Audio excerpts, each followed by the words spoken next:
Welcome, everyone. Thank you for joining us again as we continue sharing our love of Jin Shin Jyutsu and give you the chance to get to know each of us a bit. If this is your first time, you'll find a link in the comments to our first video describing how the JSJ Trinity Team came to be, and you'll learn Bridget's inspiring healing journey. And speaking of inspiring, today we will share her moving story of how JSJ has impacted her life, while we offer some space for you to rest your hands and be with the breath as you listen. Before we continue, we'd like to invite you to take notice of how you are in this moment. Oftentimes, we go through our days not even noticing the messages our body is giving us. When we take time to listen, we can take time to answer the call, whether the call is to hydrate, to move, to breathe, to nap, my favorite, or simply to be. You'll see a chart on your screen to help guide you with your awareness in 3 areas: mental, emotional, and physical. On a scale of 1 to 10, where 1 is feeling really low and 10 is feeling awesome, what numbers describe you in this moment? Do you notice any tension or heaviness in your thoughts, emotions, or physical body? Please take note of what you see or feel, and we'll check back in later to see if your numbers have changed. So let's do that now. Start with mental.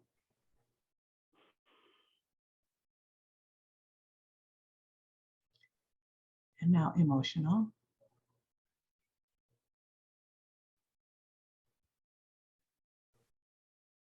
And now physical.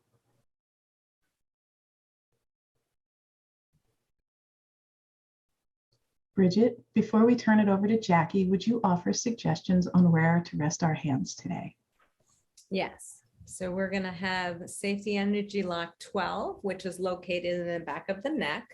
So what I like to do is cut my whole entire hand and put it there, as well as your sitting bone, or SEL 25. Now you can either sit on it with your hands this way, or if your hands up on top, but either way will work. And you can switch it, and I would do the same side arm as sitting bone. And if you have a little bit extra padding, it's no big deal, because the Safety Energy Lock is the size of your palm and it's spherical. If your fingertips are touching, or if your whole palm is touching the Safety Energy Lock, that's fine too. You can also hold your finger if the neck and the sitting bone aren't an easy hold for you. And when we hold our index finger, we are harmonizing fear, mental confusion, depression, perfectionism, criticism, frustration, and the desire for life. When we're holding our Safety Energy Lock 12, it aids in releasing any arm tension or stress, as well as neck tension or stress. It's also letting go of the past, the present, and the future. As Mary would say, not my will, but thy will. Safety Energy Lock 25 is quietly regenerating. Recharge our rundown battery. Harmonize the chaotic mind, and it also aids in developing alertness as well as an energetic mind. So take a moment to decide whether or not you want to hold your neck and your sitting bone. You can also do this by lying down. And if this is not comfortable for you, then hold your index finger. And then you can switch whenever you know and feel it's ready for you. I will hold my index finger for part of it and then switch over to the sitting bone and my neck. And this is the first step of the bladder flow. Jackie, please share your story. Thank you, Bridget. Thank you, Marie. And I was brought to Jin Shin Jyutsu, and my life before that was really a bit of a cautionary tale. All the things that Bridget was listing off, that the energetic pathway that we're highlighting today, tick, tick, tick, tick. And I'm going to share with you a little metaphor, because I tend to understand things better when I can see something. And I have this cup here. And it's not a perfect cup just like we're not perfect cups. And like this cup, we can have challenges, scars, and cracks, and they're part of us. Some of them are physical, some of them aren't visible to our human eye, but we don't need to hide them. They're part of what makes us unique. And the life experiences that we go through make us who we are. So I'm going to share with you 3 memories from my life that illustrate my path with Jin Shin Jyutsu. Because when I was born, I started with a nice fresh cup. No scars, no blemishes, no stains on the inside or anything, like we all do. We start out perfect. And then life happens. And for me, when I was in my 20s, as a young mother, and things kind of went a little haywire after my second child. And I was diagnosed with an autoimmune disorder. And that's when my cup started to show some cracks. But it was still in one piece. I mean, I was still running about my life, chasing after toddlers, doing all kinds of things. So my cup was fractured, but I could still get through in my life. Roll on about 20 years. And during my life, I had had a lot of fear, a lot of worries. And one of the things that I say to do now that I didn't do then was to listen to your body when it whispers. Because if we don't listen to our body, like me, the messages just get louder and louder, because our bodies know how to be well, but when we don't take care of them, they can become burdened and overwhelmed. And then we have dis-ease in our body. So 20 years later, I've been getting these messages all along. I'm busy, so I don't have time for this. And I had what I would call a firestorm. And that's when this cup shattered. And I found myself with a flared up autoimmune condition, stress, disconnected from myself, from my body, and even from being able to be present in the world. Now, how that looked for me was that I had recurrent vertigo. So the world is actually spinning. Talk about not being connected. Extreme fatigue, pain, and just hopelessness. So it really was a firestorm, and it really was shattered. Before this happened, before I was humbled and given such a nice, loud message by my body and the universe, I was well acquainted with my doctors, with the specialists, with hospitals, and I wasn't taking care of myself. So, because when I went into the specialists, they were like, I don't know. So I went to another specialist, and I remember sitting in a hospital room, and I was waiting for my rheumatologist to come in,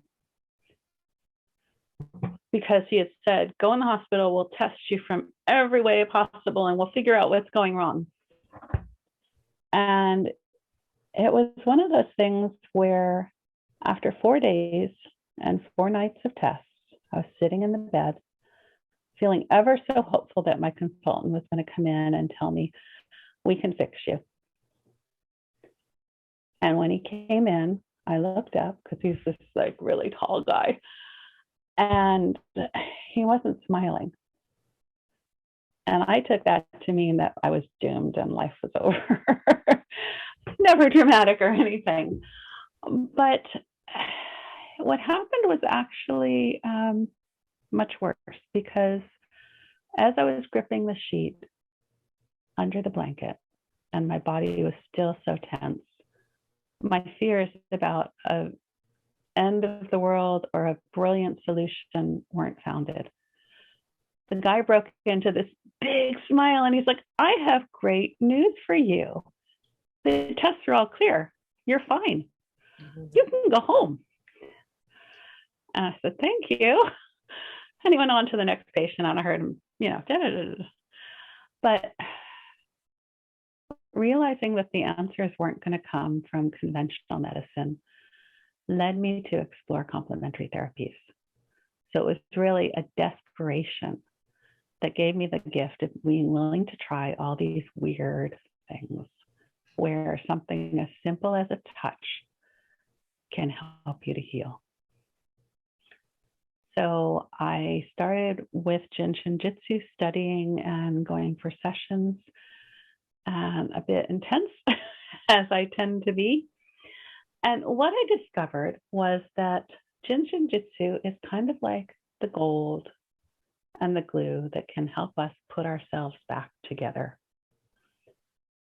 And we can experience the connection in our lives again.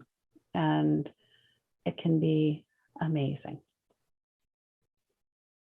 So I've gone from sitting in a heap or not be able to walk across the room to being able to do the things I want in my life, to help my clients, and to feel so much better.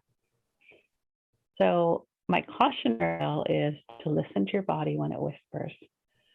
And the positive part is that there's always hope for things to be different.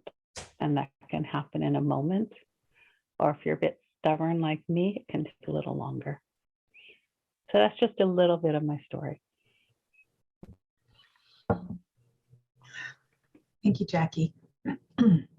While our friends are still resting their hands, I want to invite you all to check back in on how you are in this moment. Have your numbers shifted for you?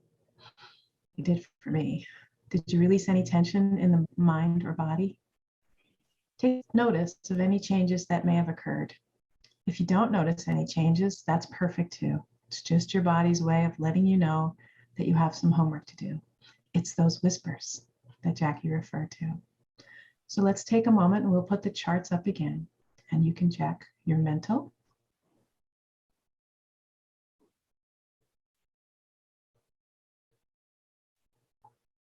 emotional,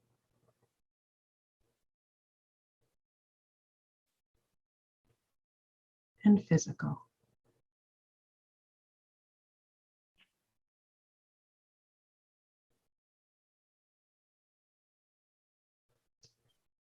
Wow, Jackie, I have to say, hearing others' Jin Shin stories rarely surprises me anymore, but it always delights me.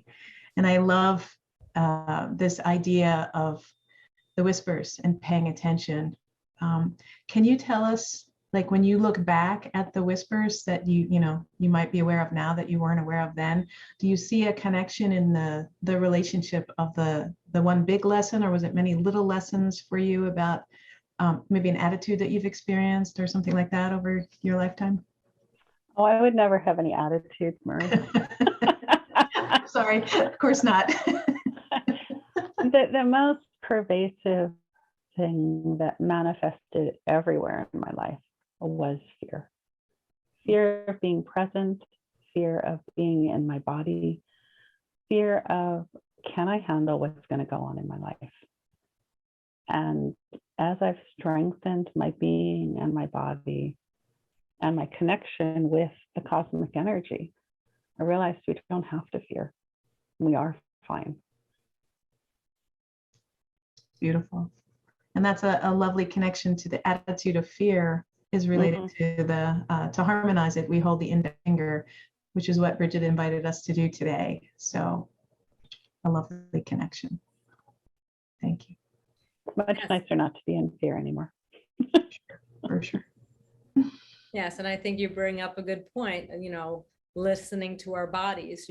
I was in a talk years ago with a group of people with health related, and they said, wouldn't it be nice if we had a little alarm bell that goes off in our body when there's something wrong? And I sat there going, Yeah, it's called pain. It's called emotion. It's calling not feeling well. You know, and like there was such a disconnect. And I think it's awesome that the three of us can share different stories from different parts, but it all comes down to the same thing. We don't listen to our bodies, and our bodies are here. It's just a meat suit telling us, hey, you know, this is happening. And if it's our choice to ignore it or not. And mine was screaming for years. I mean, and again, I was relying on the medical community. Hey, fix me. That's what you're here for. Fix me. But when it comes back, the results are normal and you're normal and you don't feel well and they don't want to hear that. You have to look at different aspects of, well, what else can I do? And not throw up your hands and go, oh, well, this is it. Because that's not living. And I love the Jin Shin has come into our life, even though it was a low point in our life, but how we can share the knowledge now and be, like Mary says, your own testimonial as to this works. This is amazing art. And there's no pill, lotion, potion, just your two hands and putting it on yourself. It's just an amazing art. So thank you so much for sharing. That was a beautiful story. And I love the cup analogy. I might take that. That's awesome. I think we all need our cups to be fixed. So, and that's one of the blessings about when you join the Trinity team, because we're here, we're open, we share our truth, and we share with you how you can keep the magic alive within yourself. And you may have caught our earlier recordings, and we'll do some more. Be interesting to see what we come up with, but do subscribe to the channel. And if you have questions or if you're looking for help, you can get in touch with Bridget, Marie, or myself. So blessings to you and have a wonderful day. Thank you.